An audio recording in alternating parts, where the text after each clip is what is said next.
réalise une saison particulièrement décevante, surtout en Première Ligue, avec un résultat de 4-0 ignoble, ou encore la remontada prise face à Chelsea après un but contré de l'inévitable Cole Palmer, ou encore la victoire 3-1 de City alors que United menait au score. Un match où Phil Foden aurait pris vraiment le contrôle du match. Même si beaucoup de gens pensent que United renoue avec le succès avec cette victoire en FA Cup, qui est quand même une victoire importante, c'est vrai que United doit se rattraper avec tous les fans d'Angleterre et tous les fans de United tout court et de Manchester, parce que là, ça fait trop d'années qu'ils nous font ce genre de truc.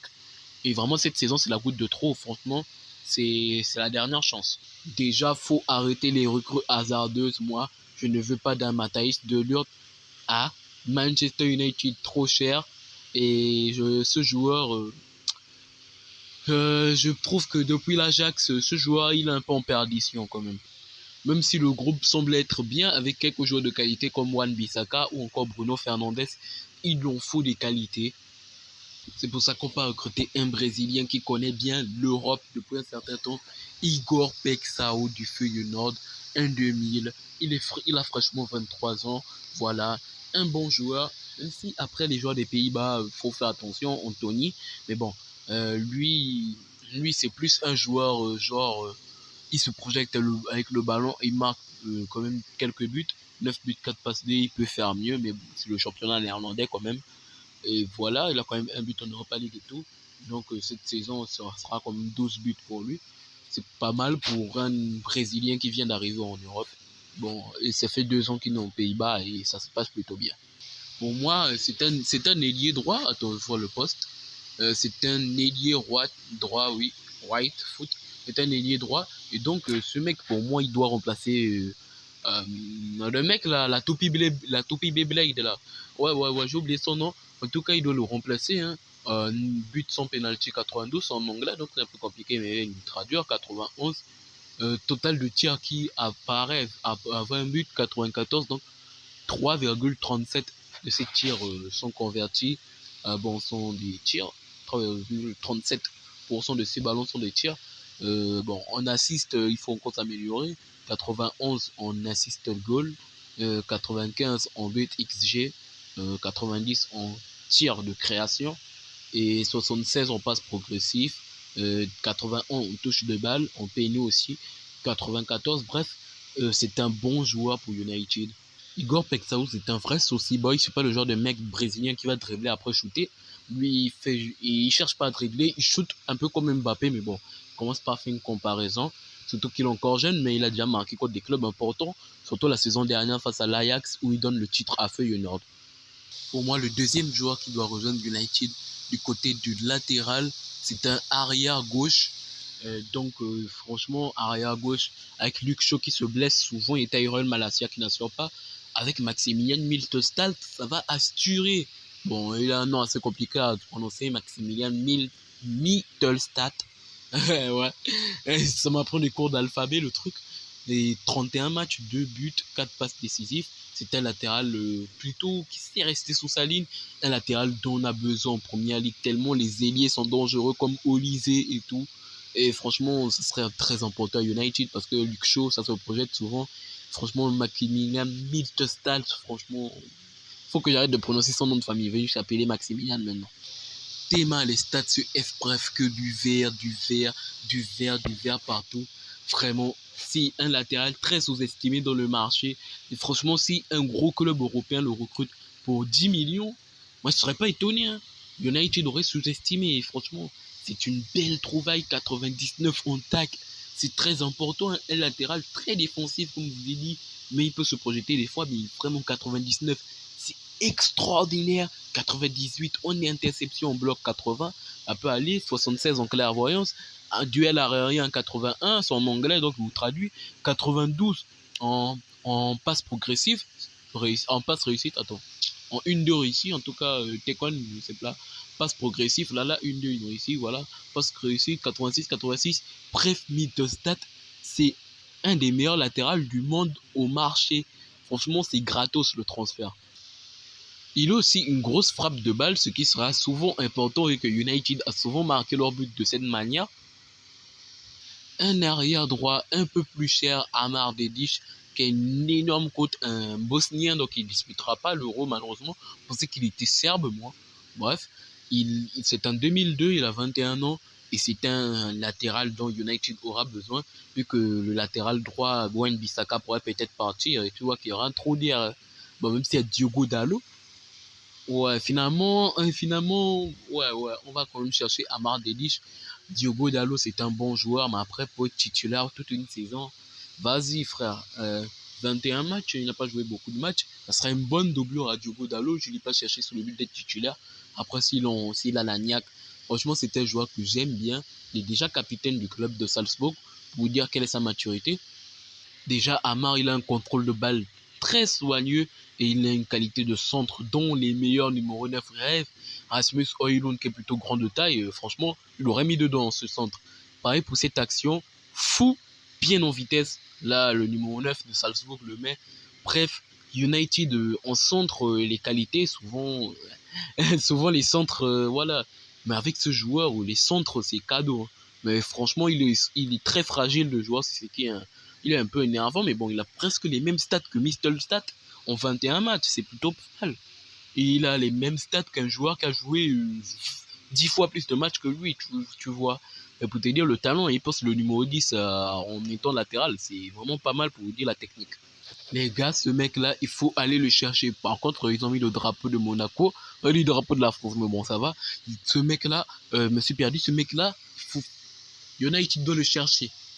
Franchement, United, il sous-estime souvent la Ligue 1, mais là, il faut le chercher. Il a souvent été proposé là-bas. Il y a Leslie Milon qui fait le forcing. United, si vous n'allez pas le chercher, franchement, votre numéro 6, il y a Kobe Maino qui gère un peu, mais c'est pas vraiment son poste.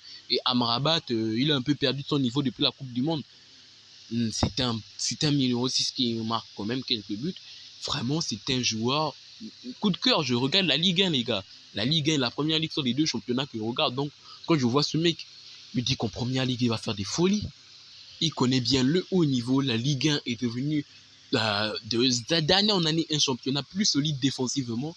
Et franchement, il participe à ces joueurs de Ligue 1 qui ont voulu se mobiliser à cet acte-là, parce que la Ligue 1 était assez décriée. Moi, je trouve que la Ligue 1 a beaucoup changé, franchement, beaucoup changé. Je trouve que le niveau est clairement meilleur qu'il y a 10 ans, hein, franchement, clairement meilleur. Bref, 79 en but sans penalty, 91 en XG converti sous penalty, total de tirs 86, 1,74, tout, 82, 78, 89 en dribble réussi, c'est quand même bien, numéro 6, qui est à l'aise techniquement, et 95 de passes progressives. Il a des bonnes stats, mais franchement, ça pourrait devenir plus vert, mais vraiment, c'est un joueur, waouh. Déjà, ce joueur, quand il vient t'intercepter et qu'il a raté son interception, il va pas te lâcher, frère. Il vient, bon, je dis pas que c'est un N'Golo Kanté de Wish, hein. Franchement, il fait souvent ça, mais il fait pas tout le temps ça non plus. Mais franchement, à la récupération, c'est vraiment un très bon joueur.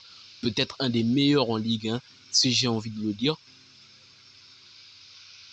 Et aussi en réception, en interception, il est plutôt bon. Il a aussi une frappe, de balle. Wow. Il a une frappe puissante. En première ligue, ça pourra jouer, hein, parce qu'il y a beaucoup de milieux qui marquent en première ligue, hein. Il y en a vraiment beaucoup. Phil Foden et tout, ils ont tous explosé, hein. Et enfin, la dernière recrue, je pars chercher Oyhan Sonsé, hein. Bon, c'est pas sûr si je suis obligé de faire le recrutement, mais bon, c'est un joueur que j'aime bien quand même. C'est un bon joueur de Liga, tout. C'est un championnat que j'ai souvent suivi cette saison et Oyhan Sonsé n'était pas mauvais. Et ses statistiques sur F, bref, il peut encore faire mieux. Et c'est pour ça que me dit, ouais, je suis pas sûr, finalement obligé. Mais bon, ça c'est un transfert bonus et je pense que je vais pas le faire. Et vous pouvez me dire en commentaire si je peux le faire. Je vais quand même taper un skill pour voir qu'est-ce qu'il faut. Louis XIV a souvent été annoncé à Arsenal. Je pense que United, si le recrute, peut quand même faire un bon truc parce qu'il y a Bruno Fernandes, tout, une bonne doublure solide, tout. C'est vrai que j'aime bien les doublures solides comme ça, moi, parce que United, ils en ont pas des doublures. Ils en ont aucune, un effectif desséché. Franchement, si United, si vous pensez que Chelsea est mauvais, franchement, United c'est pire. Notre effectif est desséché. Dès qu'un joueur est blessé, on n'arrive plus à trouver, on est obligé de faire des bricolages bizarres. Et déjà, Hussein Sonsé a une belle frappe de balle. C'est un joueur qui sait conserver le ballon et qui sait comment faire comment créer le danger rien qu'avec une passe qui déséquilibre. Bref, un très bon milieu de terrain tout court. Les gars, on peut recruter un petit défenseur parce que la défense de United, ouais, c'est quand même le gros problème de cette saison. Avec l'attaque, le milieu, franchement, ils se sont bien débrouillés.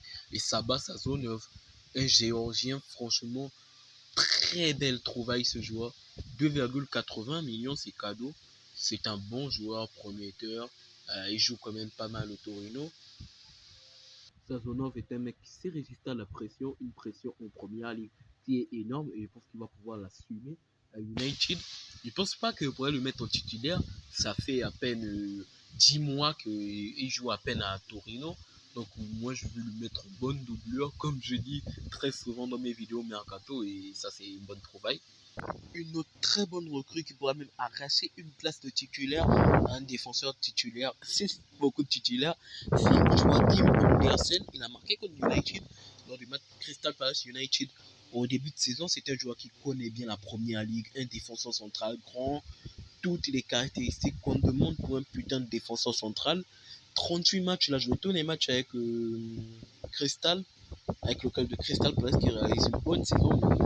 Il fait partie de cette bonne saison. Il n'y a pas seulement le trio Emo, comme Eze, Mateta et Olysée. C'est un défenseur qui sait coacher les numéros 9. Beaucoup de numéros 9 ont marqué face à United en première ligue. Il y a eu des Watkins, des Haaland aussi qui n'a pas été très bien, mais quand souvent marqué face à United. Franchement, beaucoup de numéros 9 ont marqué face à United. Et vraiment, un joueur qui sait tenir les 9 comme Andersen plutôt, c'est vraiment bien. Bon, Darwin Nunez s'est vengé, mais voilà. Et voilà. Voici l'effectif que je crois ressemble United 2024-2025. À quoi devrait ressembler United 2024-2025? Selon moi, s'ils font un mercato idéal, mais là, dans la vraie vie, la plupart des supporters ne sont pas du même avis que moi. J'ai plutôt une bonne image de United vu les dépenses que j'ai fait. Je n'ai pas acheté le gardien numéro 9 parce qu'il a assez fait de dépenses. Oyan Sansé qui est ma plus grosse recrue, 40 millions parce que Athletic Bilbao, ils ont fait la même chose avec Wander Herrera. Il y a Igor Pexao aussi qui va venir prendre la place de Anthony, Dedic et Mittelstadt plus Savonov et Sazonov plutôt, je me suis trompé, confondu celui du PSG et Andersen. Dites-moi ce que vous pensez de ce mercato idéal et ça touche à sa fin et on se dit tchuss.